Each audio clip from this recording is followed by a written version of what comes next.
Okay, so welcome everybody. I'm really excited today. I'm Rebecca from Rethink Thinking, and we've got the upcoming Summit at the Bay happening, and one of our guest speakers, Kevin Breel, is here with me today.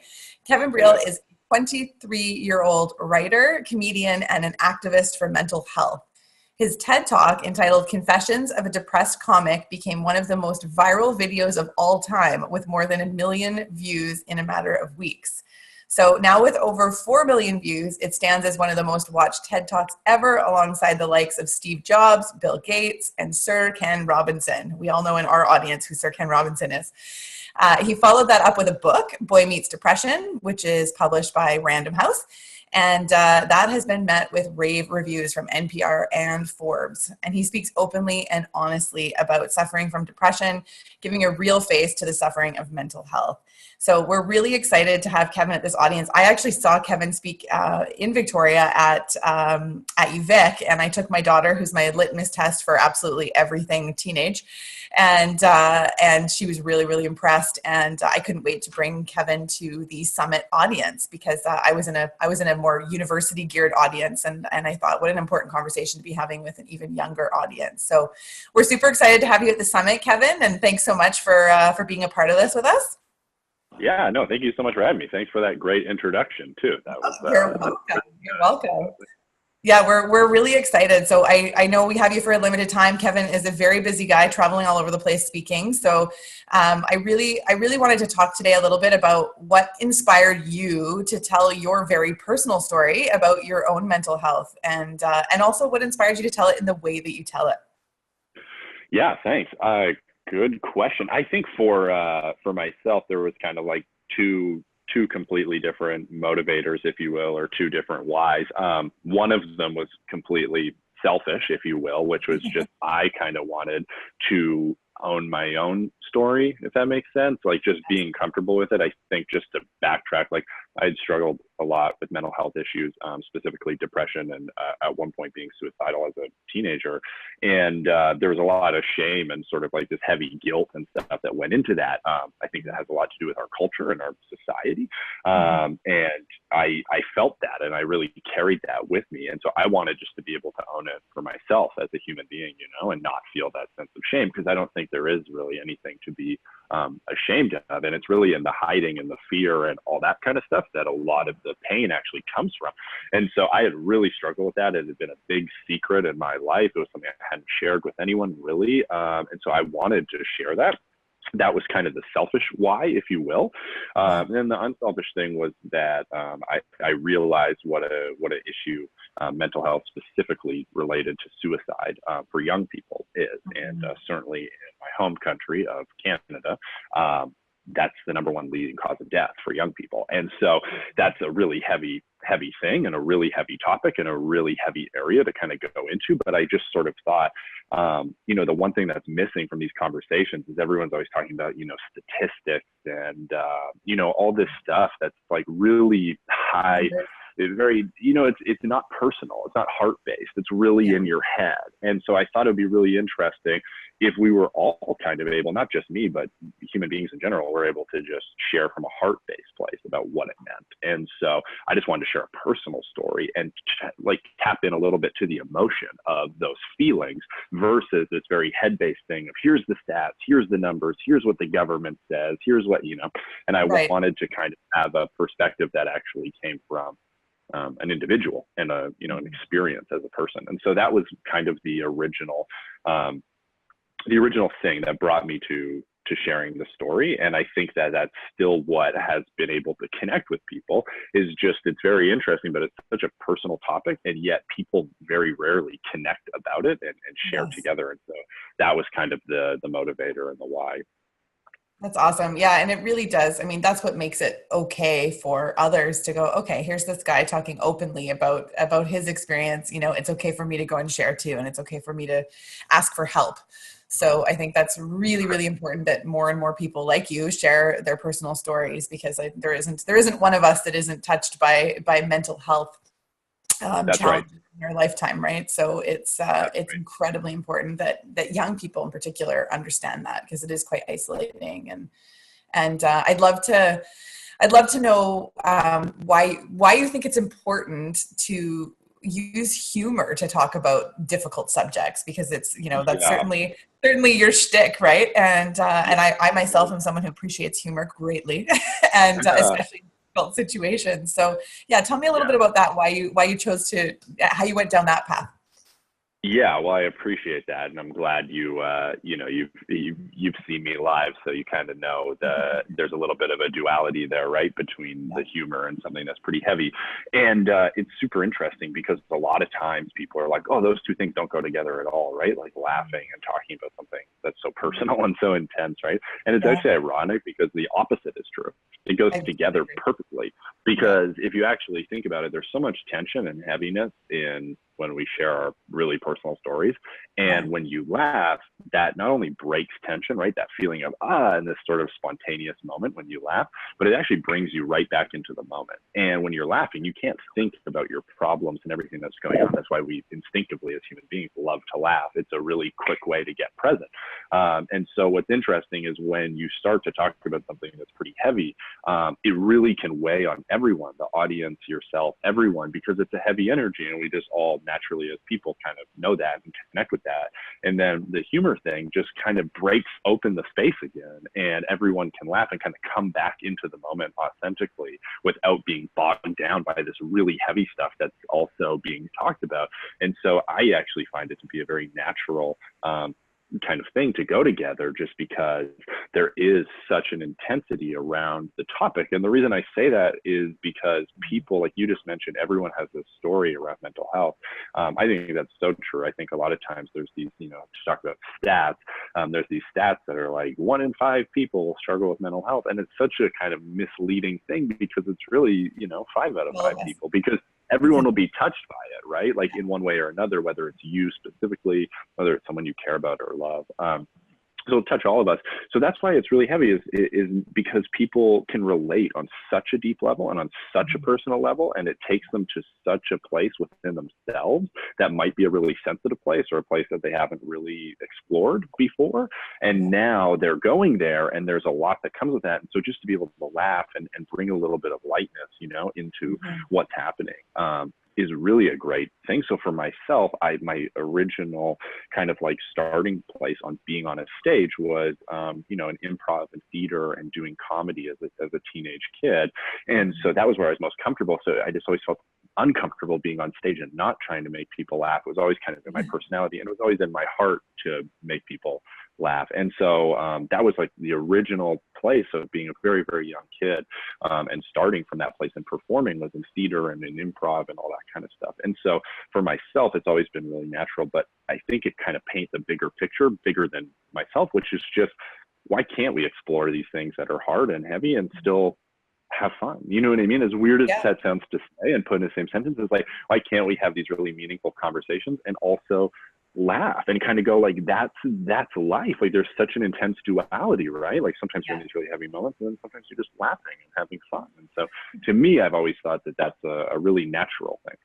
I could not agree more. And I myself, my daughter has a chronic illness, and there was a time in her life where she was very, very sick. And, humor was absolutely what got us both through. Is, those times you're, laying in a hospital bed and there's nothing funny about anything, but sometimes you just, you've got to find the things to laugh about. And, we would find all kinds of ridiculous things to laugh about, make balloon animals out of like, gloves in the hospital, and like blowing up gloves and making up games and whatever it was that we were doing. But that, just being able to sort of switch gears into a place of humor, is just really disarming. And honestly, I think that's an excellent That's right. tool for, That's a really good word for it, like though. you Is said. disarmament. It Yes. takes your walls down and your ego down and Right. all the things that we're always trying to put up around us, right, to make us feel safe. Yeah. And it And takes like you that said, down. it gets you right there, right? Like you're in the moment, you're present when you're laughing. Correct. And it's very interesting. But we all kind of think we're present, you know, we're like, I'm here right now doing whatever you're doing. And you kind of think you're present, but when you really take a step back, sometimes you realize that you're not. And it's certainly when in a performance aspect, or when someone's on stage or telling a story, a lot of times what happens is what the person's saying is so deeply personal potentially to you, and you kind of go off in your mind somewhere else, and you're no longer in the collective moment, and kind of laughing brings everyone back. And, you know, not to get too out there, but there's a very interesting energy when everyone in the room is actually experiencing the moment as it unfolds, and they're all actually present and connected, not just kind of individually drifting off in their mind. So Yeah. yeah.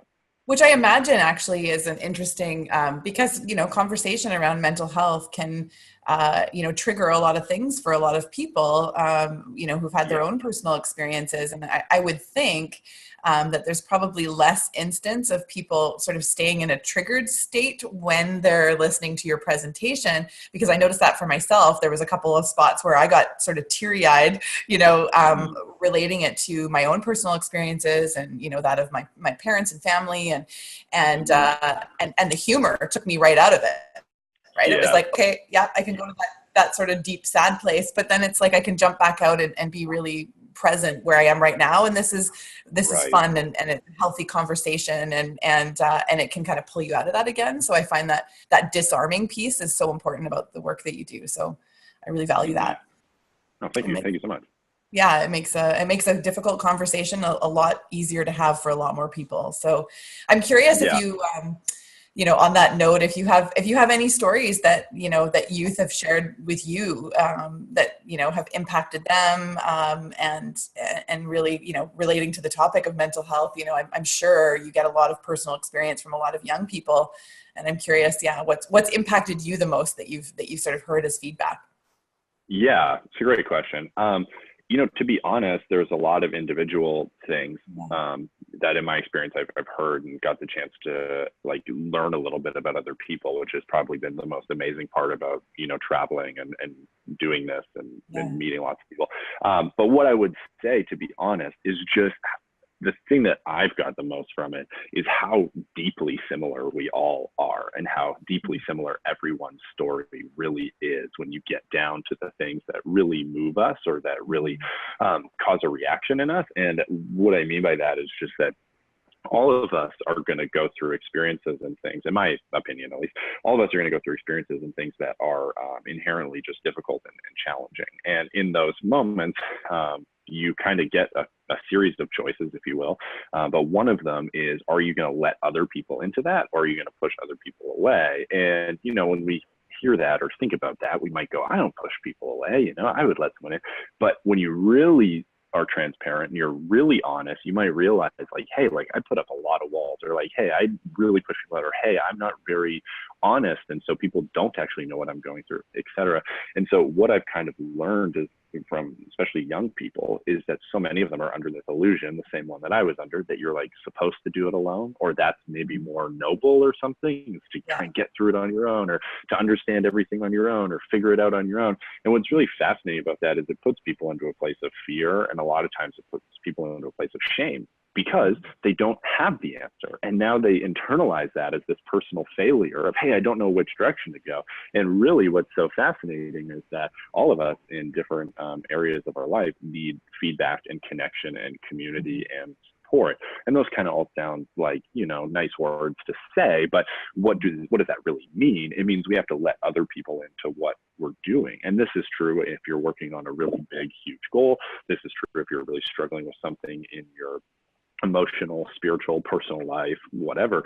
You need someone to be able to help you. And I think that so often we're under this illusion that you're going to be a burden to someone if you share, or that that's going to make you weak or inferior or not as significant, or maybe you're going to lose love or lose respect. And what's hilarious about it is that that's actually how we connect.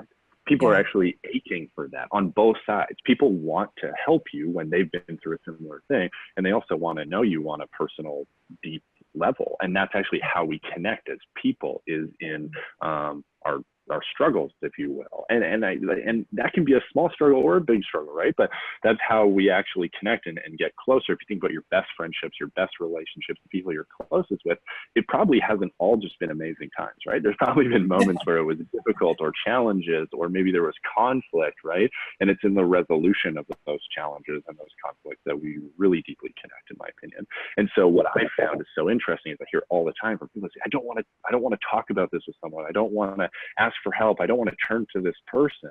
And the irony is that other person would probably love nothing more than for you to do that. So you're really on the same side and you just don't know it. And so people feel very isolated. And so I just try and encourage others. And it's a reminder to myself, because it's really easy for me to sit here and go, you guys all need to connect.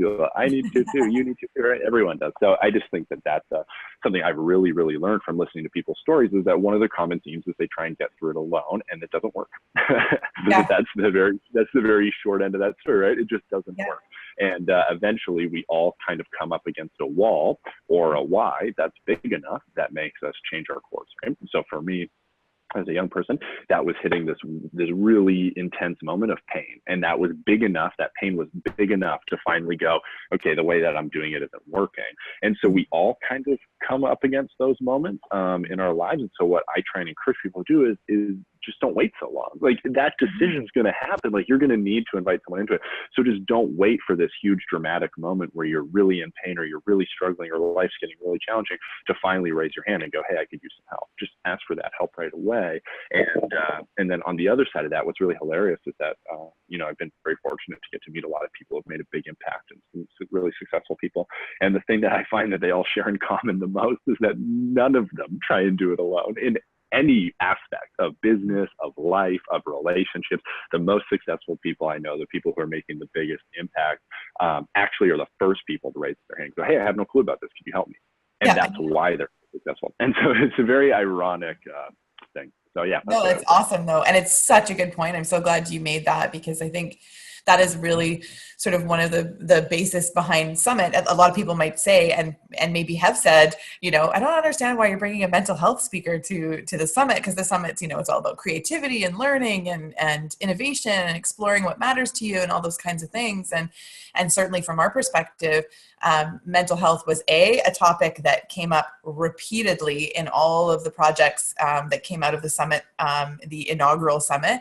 And the topic of mental health was something that youth really wanted to address themselves in their schools and their communities.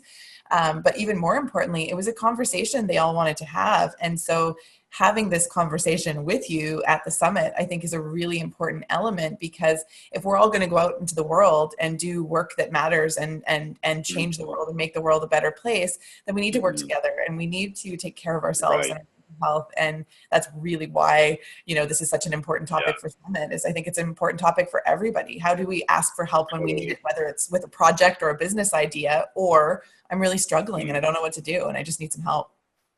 To just jump in on that quickly, that's like one of my favorite things is just that people all the time have this really negative association with the idea of mental health, because what they see is they go, okay, so someone's really struggling and going through this hard time, and then at best they're going to get back to this sort of even place, and they kind of in their brain they go, that's not very exciting, that's not very interesting, that's kind of heavy, I don't like that. We have the tendency to pull away, right?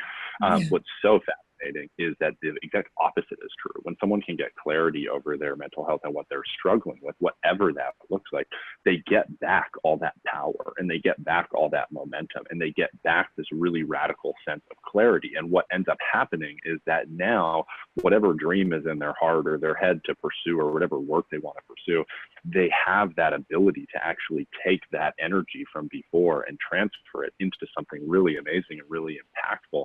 And I found that one of the common traits amongst a lot of people I've met who are just really, really successful is that they've all had those moments of deep pain and really having some big questions, not knowing what to do, asking for help, and then realizing that's actually a wonderful principle to use in every other aspect of your life. And so what I find so interesting is if you have this big project, if you have creativity, if you want to go out and make this enormous impact on the world, you can't give what you don't have, right? And so if you're not in a good state, if you're not in a good place, if you're not doing okay in your head, you can't serve anyone. You can't help anyone. You can't, you can't be of service and of value because you're struggling. And so what's so interesting. Mask on first, right, Kevin?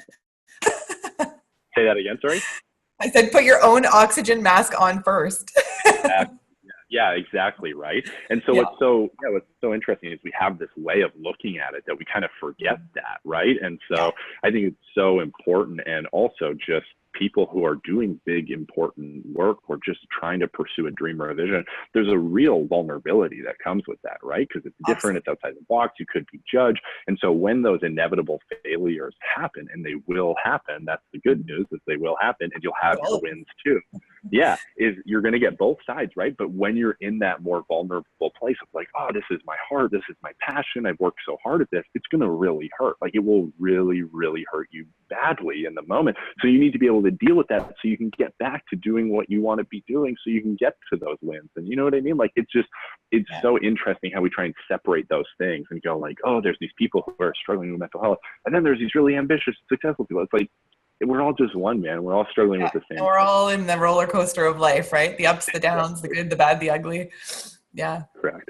Yeah, no, I think that's wonderful, and I'm so excited for the young people who are coming to the summit who get to connect with you and hear your story, and certainly what I've heard so far, I think is really impactful. So I'm quite excited for the summit in general, but certainly for you being there, and we're really grateful to you for getting on a plane and coming all the way for a brief period of time and having to turn around and go back again, because I know you've got a busy schedule. So we're really excited to have you there, and I'd love to know, maybe before we part ways for now, I'd love to know kind of what's next for you. So like after Summit, have you got more books or projects on the horizon? What's next for Kevin? Yeah, no, exactly. So definitely lots more travel and lots more events, and just kind of like a super busy schedule. But I think what's next for me is I've kind of had 2 or 3 creative projects, and mainly in the shape of books, that have been kind of like my first book came out 2 years ago, and it was like a really big process and a really big haul to like get that book out and finished and kind of completed. Yeah, I think sometimes that gets like really over dramatized, like how difficult it is to write. I mean, at the end of the day, it is what it is, but there's some really intense moments and some really hard moments and whatever. But after that, I kind of have been in this super deep creative space of trying to like figure out how to really like tighten up the next one. And it's kind of led me down a few different paths in terms of what I've been creating and working on. So I have quite a few documents on my computer that are just filled with, a lot of words, a lot of which need to be deleted. So the long answer to that is, finishing another book and kind of coming to clarity with it at this point, because it's been quite a long haul. And the reason that it kind of has been is just what I really learned from my first project with the book was just that people are, everyone has like this thing like, oh, like nobody reads anymore, people don't read and people won't connect. And I've actually found it to be quite the opposite, is that people love to read and people love to connect. And the reason being is just that at the end of the day, reading is just a vehicle for stories, right? And stories is everything, whether it's a movie or our lives or whatever, it all kind of comes down to story. And what I really realized for myself is that the storytelling art is the number one thing, like for someone who wants to be a performer or anything to get better at. And I think sometimes it's the most neglected thing, because we kind of figure out these little pieces that work and these little pieces that connect, whatever. You get a little bit lazy in terms of the craft. And so for myself, that's really where I've been focused over the last little while, is being like, I want to be amazing at telling stories that are transcendental and kind of move people. And the reason behind that is just that I really believe like the impact that art can have on people's lives, the impact it's had on my life, is it gives you this transcendental moment where you have this shift and this kind of awakening that just pulls you out of your normal state. It pulls you out of your normal beliefs. It pulls you out of your normal behaviors. And it's this moment that's really just gives you something to kind of step into. And I realized for myself, every time I've had something like that in my life, it's come from great art, whether that's a book or a movie or a song or a performance or whatever, those moments that have been the most impactful for me have all come from that and come from really great stories. And so that's kind of been my focus, is getting back to that. And so for myself moving forward, that's what I want to be the best at. That's what I want to be great at, is telling these really big stories that can pull people out of wherever that they are into this kind of moment. So for me, like, those mediums is really writing and performing. And so that's where I'm going to focus the next chunk of time. And it's taken me quite a bit of ups and downs and trials and failures to kind of just realize, like, that's the number one thing. Everything else is wonderful and fun, but getting really focused on telling great stories. And that's a little bit of a rant all over the place, but what I kind of want to communicate with it is just for anyone there and anyone watching this and young people, like, find what is the essence of your thing, you know, the essence of your craft. And for a long time, I thought the essence of my thing was kind of the energy that I brought on stage, because that was what initially, as a young kid, got feedback right away. You know, I think we all kind of get early wins, and I got a lot of early wins from people telling me, like, whoa, like, you have a lot of energy, but at least it's kind of interesting to watch, right? And so that's what I thought I did, was just kind of bring energy, be a unique performer, that sort of stuff. And what I realized was that's just a tool. Like, that's just something to use as a tool, but what's underneath it is amazing stories and great stories. And I wasn't a great storyteller, and I'm still working to becoming that, but I've really dialed down onto that's the thing, right? Like, that's the thing for me and for a lot of people, is how do you tell a story? How do you get others enrolled into that story? How do you invite people into that story? And then where do you take them on that story, right? And what's kind of the outcome? So just for anyone listening, like, figure out what's the essence of your thing. And you might say, like, hey, I'm an artist, I'm a painter, I'm, you know, whatever. But what's the actual thing? You know what I mean? Like, what's the real thing that you want to focus in on? And yeah, exactly, because you're probably not offering just a painting. You're probably offering an experience or a story or a moment or a feeling, right? And so being able to find that. And so I think for myself, that's kind of been the thing. It's just being like, okay, I got to get laser focused on this. So yeah, more books and more performances and stuff for myself. I love that you said that, Kevin, because that's really, you know, one of the whole goals of Summit is to create a space where young people can come and work together to uncover the things that really matter to them and to explore those things deeply and create real meaning in the world around the things that matter to them. So those can be, you know, businesses, projects, ideas, social initiatives, all kinds of things. But that really the goal of that is that what's behind that is that what do each of us bring that gives us as much as it gives the world, you know, and we all have those unique gifts. And I love that you've uncovered that for yourself at such a young age and really, you know, been able to deeply explore that and make that real in the world for yourself. And that's really what, you know, one of the main goals of the Summit is just to create space for that so that kids can really go, what matters to me? What do I care about? And just on that note, not to just keep being redundant here, hopefully, but hopefully someone will get value out of this. We both agree, right? You know, for me to be redundant, not for you, but just for me. But I just really want to, it's really important to me. It matters a ton. It's just, sometimes we get so lost on the vehicle. You know what I mean? Yes. Like the thing that you think that you're doing, right? And so my encouragement to myself and to others is to step back a little bit from that and zoom out a little bit and go, what is that really? Like, what is the feeling that you're giving other people really? Why do people really connect to it? And to really ask those questions, because sometimes it's so easy just to get focused on the vehicle, right? And the media, and just go, yeah, this is the thing. But it's really not. It's the heart and the energy and what's underneath it. And so a lot of times, we never take the moment to step back. And then what happens is we get caught in a feedback loop where people say, hey, you're really good at painting, you know, I love that. And so you're like, yeah, I guess that's the thing, right? And it probably maybe is, it probably is. But what's really underneath that is probably the feelings and the stories and the emotions that you're conveying through your work, right? So don't block that out. And I think for myself, that was one of the things that I've really learned is just the feedback you're going to get is great. But what you want to do is sort of step back and ask yourself and go, yeah, like what's really here? And like, okay, that's what people are saying to me, but why are they saying that? And I think as the artist, as the creator, as the entrepreneur, that's what your job actually is to go a little bit deeper and not just take things at face value, but to sort of ask yourself, and then also ask yourself, like, how do I want the world to experience me? But what also makes me come alive? Because if you don't have the unrelenting passion for it, right, you just won't push past those moments where it's really difficult. And we've all kind of heard that, but there's going to be moments that are difficult no matter what, right? Whether you're on the right path, the wrong path. So if you can find out what the thing is that's underneath your thing and what really drives you and what really motivates you and get really honest about that, that's where you get the power from. And I think for myself, what I struggled with initially was getting a lot of feedback and a lot of positive reaction, but not understanding what was really underneath it and just going, geez, I guess just, going up on stage and being this sort of like wild person is getting some sort of reaction. But what was underneath it was that people love stories, and that the story that I was sharing was connecting with them. And so that's where you want to spend your energy, right? And so just as someone out there, as you're working on your thing and developing what your craft is, just think about that, is what really excites you and how do you want people to experience that, and then go super, super narrow, but super deep on that versus going, wide, but shallow. So.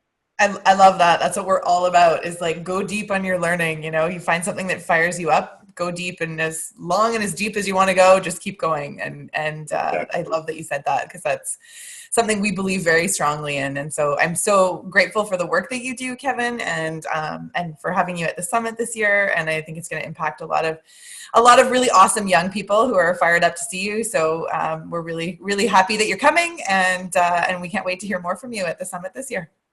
Yeah. Well, thank you so much for having me, and I'm looking forward to it too. Thank you so much, Kevin. See you soon. Okay. Yep. Okay. Bye.